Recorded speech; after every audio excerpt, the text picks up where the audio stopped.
सोना, ओ सोना बेटा, अरे कहाँ हो? आई माँ।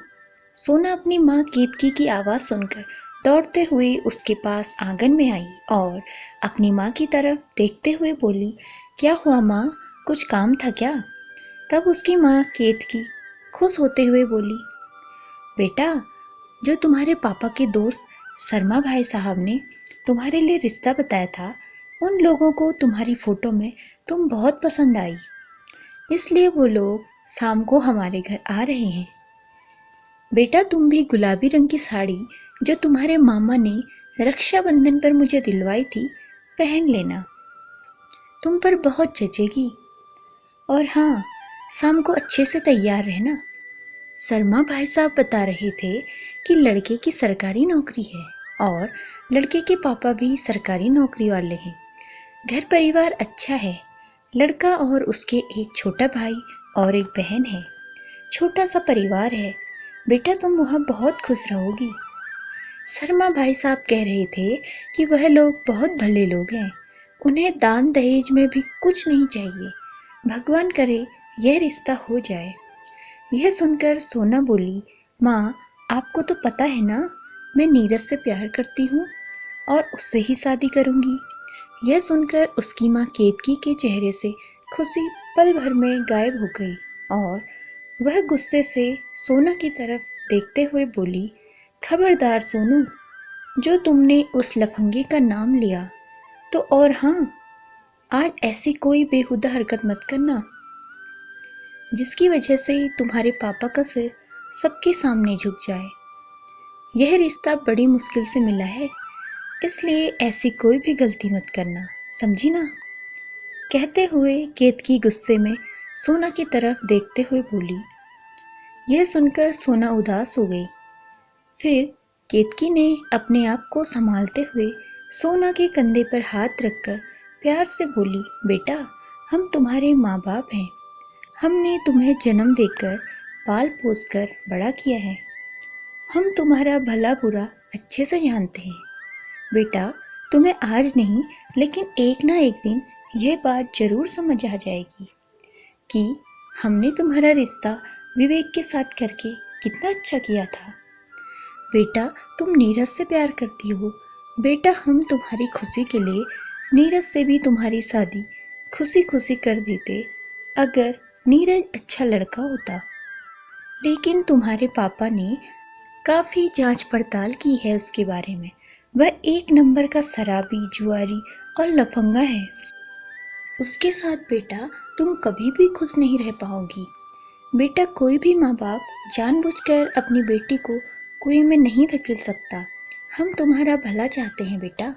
बेटा, तुमसे हाथ जोड़कर यही प्रार्थना है कि शाम को अच्छे से तैयार होकर सबसे अच्छे से बात करना। ऐसी कोई भी हरकत मत करना जिसकी वजह से हमें शर्मिंदा होना पड़े। यह कहकर सोना की माँ रसोई में चली गई। सोना कुछ देर उसे जाते हुए देखती रही। फिर वह भागते हुए अपने कमरे में आई और अपने बेड पर औंधे मुंह गिरकर रोने लगी।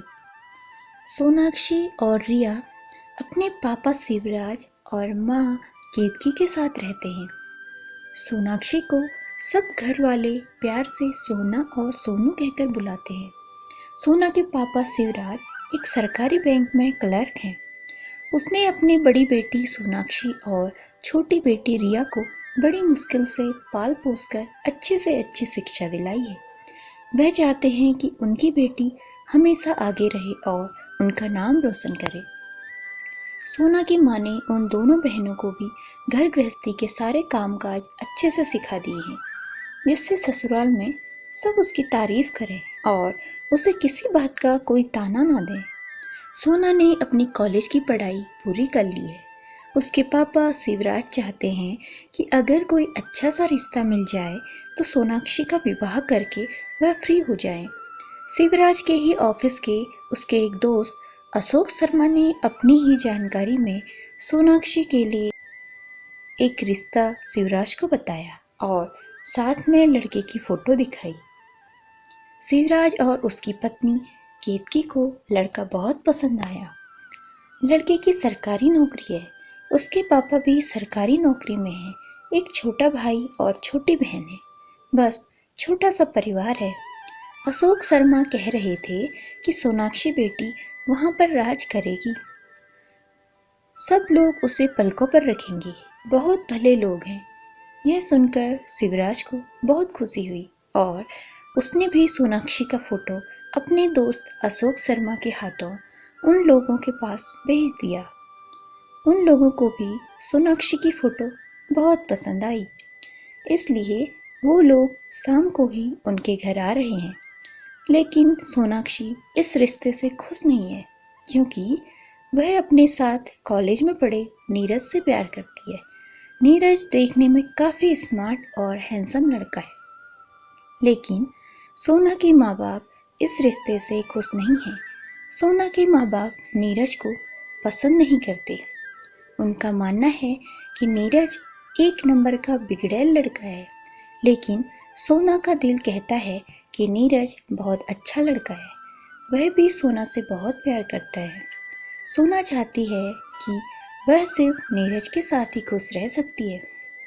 सोना ने अपने माँ बाप को समझाने की काफ़ी कोशिश की, लेकिन उसके मम्मी पापा उसकी शादी नीरज के साथ करने के लिए बिल्कुल भी राजी नहीं हुए और आज उसके माँ पापा ने उसका रिश्ता शर्मा अंकल द्वारा बताए गए लड़के के साथ तय करने का मन बना लिया है। वो लोग शाम को ही घर पर आ रहे हैं।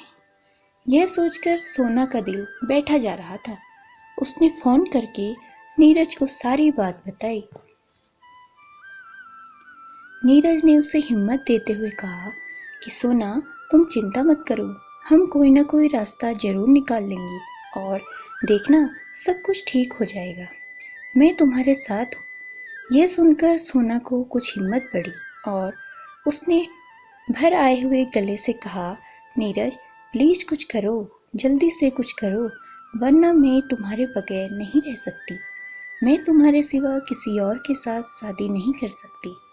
तब दूसरी तरफ से नीरज ने फोन पर बोलते हुए कहा, सोना तुम चिंता मत करो, अब तुम वैसा ही करो जैसा तुम्हारे माँ पापा चाहते हैं। देखना जल्दी हम कोई रास्ता जरूर निकाल लेंगे, मैं तुम्हारे साथ हूँ। तब सोना ने कहा, ठीक है नीरज, मुझे तुम पर पूरा विश्वास है। यह कहकर उसने अपना फ़ोन रख दिया। शाम को शर्मा अंकल के साथ वह लोग आ गए। सोना के माँ पापा ने उनका काफ़ी स्वागत सत्कार किया और उन्हें सम्मान से आंगन के बीचों बीच रखी हुई चारपाई और कुर्सियों पर प्यार से बिठाया। सोना की माँ केतकी सोना को अच्छे से तैयार करके उन लोगों के पास आंगन में ले आई।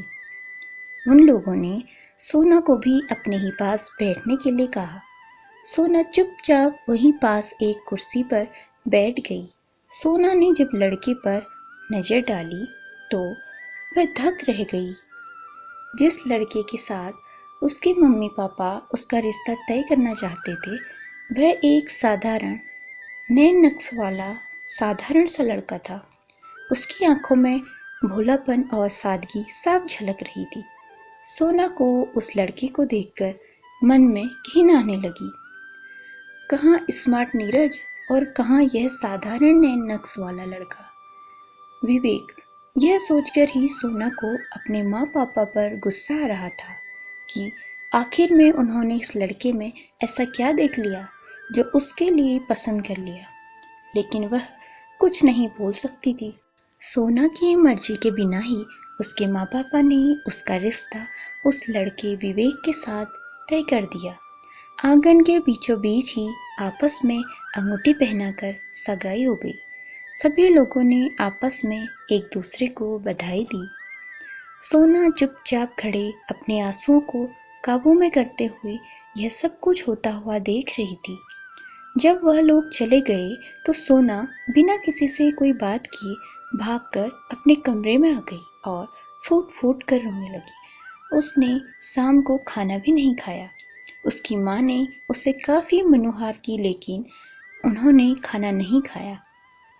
जब सोना ने सारी बात नीरज को बताई तो नीरज सारी बात सुनकर बोला, सोना, मैंने कहा था ना कि तुम चिंता मत करो, मैं तुम्हारे साथ हूँ। तुम वैसा ही करो जैसा तुम्हारे माँ पापा चाहते हैं। देखना, मैं कोई ना कोई रास्ता जरूर निकाल लूँगा। तुम ऐसा कुछ भी मत करो जिससे उन लोगों को तुम पर शक हो कि तुम इस रिश्ते से खुश नहीं हो, बल्कि उन्हें तो यह लगे कि तुम इस रिश्ते से बहुत खुश हो। यह सुनकर सोना बोली, नीरज, मैं झूठा दिखावा कैसे करूं? तब नीरज बोला, देखो सोना, कुछ पाने के लिए कुछ खोना पड़ता है। अगर तुम्हारे घर वालों को जरा सी भी शक हो गया तो तुम मुझसे अपनी सगाई के बाद भी छुप छुप कर बातें करती हो और उस रिश्ते से खुश नहीं हो, तो वो तुम्हारा फ़ोन तुमसे ले लेंगे और तुम्हारा घर से बाहर निकलना बंद कर देंगे। फिर हम लोग चाहकर भी कुछ नहीं कर सकते। समझी ना सोना तुम? तब सोना कुछ देर चुप रहकर बोली, ठीक है नीरज, जैसा तुम चाहते हो मैं वैसा ही करूँगी।